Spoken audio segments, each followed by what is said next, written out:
Tu veux que je te raconte l'histoire du record de la Manche ? Ok, mais par contre, moi je raconte mes histoires qu'aux enfants qui se lavent les dents. Donc attrape ta brosse à dents, ton dentifrice et tu frottes jusqu'à ce que l'histoire soit terminée. 3, 2, 1, 0.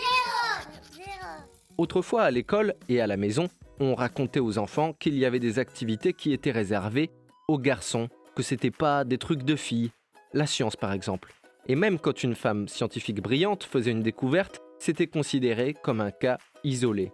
Ou alors, tiens, dans le sport, on disait aux petites filles qu'elles n'étaient pas faites pour les activités qui demandent de la force et que c'était réservé aux garçons. Tu le crois ça ? Et comme par hasard, toutes les tâches pénibles comme les corvées domestiques, ça par contre c'était pour les femmes.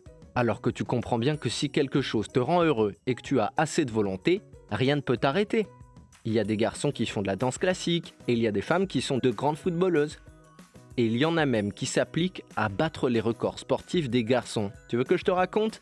D'accord, mais d'abord, est-ce que tu sais pourquoi on appelle les dents écartées dents du bonheur ?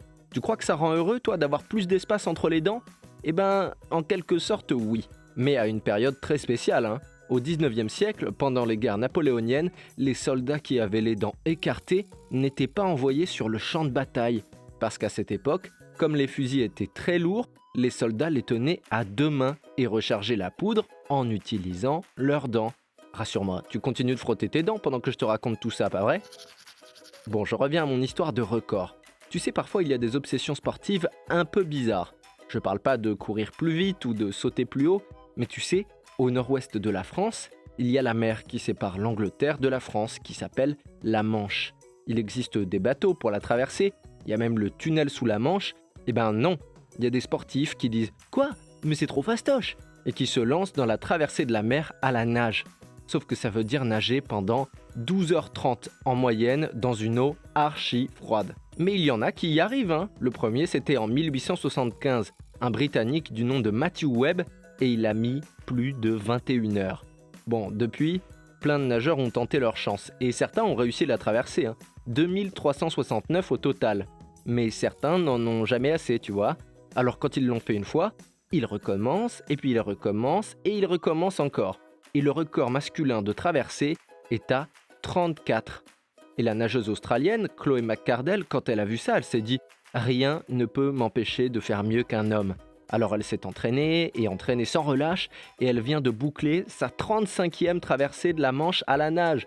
Bravo Chloé ! Et l'aventure n'est pas terminée, puisque le record féminin est de 43 traversées. Tu vois, quand je te dis que les filles sont autant capables que les garçons. Bon, montre-moi un peu tes dents. Fais A, fais I. C'est pas mal ça, bien blanche comme il faut. Tant pis pour vous les caries. Allez maintenant, au lit.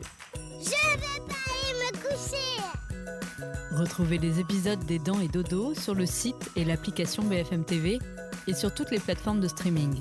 Si cet épisode vous a plu, n'hésitez pas à lui donner une note, à vous abonner à la playlist et surtout à en parler autour de vous. C'est un podcast BFM TV.